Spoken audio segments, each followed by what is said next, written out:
दोस्तों, कैसे हैं आप सब। एक बार फिर से आप लोगों का बहुत बहुत स्वागत है। दोस्तों आज की वीडियो में हम बात करेंगे स्टेयर्स के दो सबसे मेन कंपोनेंट्स के बारे में, राइजर और ट्रेड के बारे में। और आप में से काफी सारे लोगों ने राइजर और ट्रेड के बारे में सुना हुआ भी होगा, लेकिन आज की वीडियो में जो मैं आपको बताने वाला हूँ वो शायद ही आपको पता होगा। और इससे रिलेटेड जो है वो आपके साथ कुछ फॉर्मूले शेयर करूंगा और कुछ कॉन्सेप्ट्स को शेयर करूंगा। अगर आप उन कॉन्सेप्ट्स को ध्यान में रखते हुए आप अपनी स्टेयर्स को बनाते हैं तो बहुत ही बढ़िया रहेगा, क्योंकि राइजर और जो ट्रेड है ना, ये एक ऐसे कंपोनेंट है स्टेयर के, अगर ये डिजाइनिंग में अगर गड़बड़ हो गई ना तो इसका जो खामियाजा है वो आपको बहुत लंबे टाइम तक, इनफैक्ट जब तक बिल्डिंग है तब तक भुगतना पड़ता है। क्योंकि जो सिविल वाला जो वर्क होता है वो कोई छिड़वाता नहीं है। अगर आपका राइजर अगर मान लिया कम या ज्यादा बन गया तो वो बन ही गया, उसमें कौन छिड़वाता है, कौन उसमें सरदर्दी पालता है। तो अगर आपको इन सब चीजों के बारे में पता होगा, जो कि मैं आपको भी बताऊंगा, तो आपके लिए बहुत ही ज्यादा बेनिफिशियल रहने वाला है। तो सबसे पहले हम बात करते हैं सबसे पहले रूल के बारे में, और सबसे इंपॉर्टेंट ये थंब रूल ही समझ लिया आप इसको,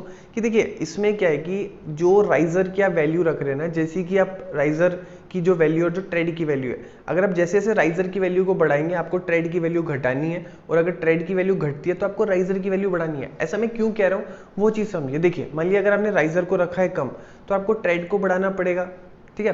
क्योंकि अगर मान लिया राइजर भी बढ़ा रहे हैं और साथ साथ आपका ट्रेड भी बढ़ रहा है और दोनों चीजें बढ़ रही हैं, तो आप देखिए कि मान लिया राइजर भी बढ़ गया तो मतलब आपको पैर रखने में कितनी दिक्कत आएगी, कितना आपको मतलब चढ़ने में कितना कंफर्टेबल आएगा, प्रैक्टिकली सोच के देखिए। आपको इस चीज का ध्यान रखना है कि अगर आपकी राइजर की वैल्यू आप कम रख रहे हो तो आपको ट्रेड की वैल्यू को बढ़ाना है, और अगर आप राइजर की वैल्यू को बढ़ा रहे हो तो आपको ट्रेड की वैल्यू को कम करना है। दोस्तों जैसे कि आप इस टेबल को भी देख रहे हो, अब देखिए उस टेबल में आपको साफ साफ नजर आ रहा है कि जो सबसे पहले जो है राइजर जो है वो 5 इंचीज है, तो आपका जो ट्रेड है वो 12.5 इंचीज है। और फिर जब राइजर जो है वो 5.25 इंचीज हुआ तो आपका जो ट्रेड है वो 12.25 इंचीज हो गया। और इसी तरीके से जब आपका राइजर जो है वो 5.5 इंच हुआ तो आपका जो ट्रेड है वो 12 इंच हो गया। तो आप इस टेबल में देख सकते हैं कि राइजर की वैल्यू जैसे जैसे बढ़ रही है तो आपकी जो ट्रेड है उसकी वैल्यू घट रही है। तो इसी आपको सीक्वेंस को फॉलो करना है। और इसमें देखिए, इसमें जो आपको जो चार जो बीच में आपको जो दिख रहे हैं, जो आपको वैल्यू दिख रही है राइजर और ट्रेड की,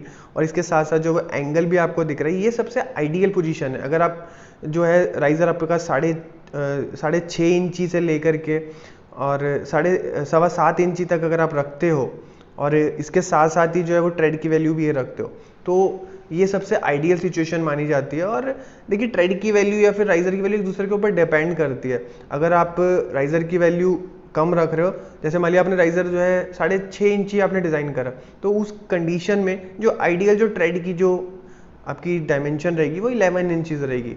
तो ये बहुत ही इंपॉर्टेंट चीज़ है, क्योंकि एक्चुअल में ये जो चीज़ है मैंने आपके साथ इसलिए शेयर करी है क्योंकि मैक्सिमम लोगों इस चीज़ को ध्यान में रखते नहीं है। वो उनके दिमाग में फिक्स है कि ट्रेड जो है आपको 10.5 या 11 इंची ले लेना है, और राइजर जो है वो 6 या 7 या 7.5 इंची लेना है। तो इस चीज़ का आपको ध्यान रखना है बस, कि आपकी जैसे राइजर बढ़ेगी ट्रेड को घटाना है, ट्रेड घटेगी तो राइजर को बढ़ाना है, दैट्स इट। बस ये सिंपल सी चीज़ है, इसका कि आपको ध्यान रखना है। इस टेबल को आप जो है संभाल के रख लीजिए, आपको बहुत ही ज़्यादा हेल्पफुल रहेगी। अब दोस्तों इसी में हम बात करते हैं रूल नंबर 2 के बारे में। तो जो आप ट्रेड की वैल्यू रख रहे हैं और जो आप राइजर की वैल्यू रख रहे हैं, उन दोनों को आपको मल्टीप्लाई करना है, और मल्टीप्लाई करा के जो वैल्यू आनी चाहिए वो आपको 72 इंचेस से लेकर के 75 इंचेस तक के बीच में मिलनी चाहिए। अगर दोनों को मल्टीप्लाई करके जो वैल्यू 72 से 75 इंचेस के बीच में मिल रही है तो आपकी जो ट्रेड और राइजर है वो सही तरीके से डिजाइन हो रखी है। अब इसी में हम बात करते हैं रूल नंबर 3 के बारे में। तो इसमें जो ट्रेड की वैल्यू है, ट्रेड और राइजर को जो है आप ऐड करिए, तो जो आपकी जो वैल्यू है वो 17 इंचेस से लेकर के 17.5 इंचेस तक की वैल्यू जो है वो आनी चाहिए। अब दोस्तों बात करते हैं रूल नंबर 4 के बारे में। तो रूल नंबर जो 4 है वो बेसिकली घरों को लेकर के है।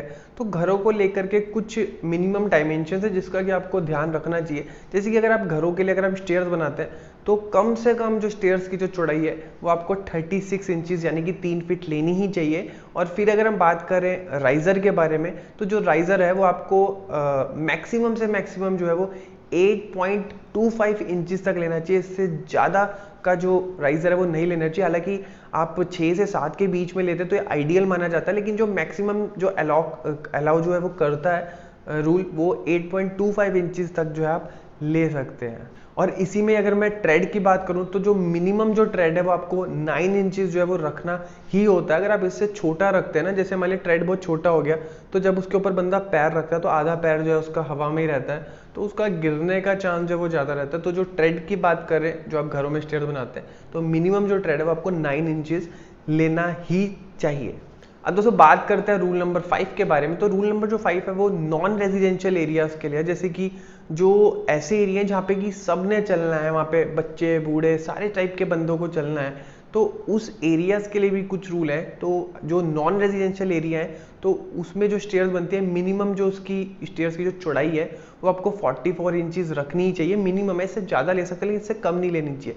और इसी में अगर मैं राइजर की बात करूँ तो जो मैक्सिमम जो राइजर है वो आप 7.5 इंचेस तक ले सकते हो, इससे ज़्यादा जो है वो नहीं लेना चाहिए। वो उसका रीज़न ये क्योंकि वहाँ पे बच्चे भी चलते हैं, बुजुर्ग भी चलते हैं, हर तरीके की हर कैटेगरी के बंदे चलते हैं, तो वहाँ पर जो है आपको ये जो वैल्यू बता रहा हूँ मैं आपको, मैक्सिमम 7.5 इंची लेनी चाहिए। हालांकि जो आइडियल जो है वो 5.5 या फिर 6 इंची के आसपास होना चाहिए, जो कि नॉन रेजिडेंशियल वाले एरियाज रहते हैं। अब दोस्तों बात करते हैं नॉन रेजिडेंशियल एरिया के ट्रेड के बारे में। तो जो मिनिमम जो ट्रेड है वो आपको 11 इंची लेना ही चाहिए।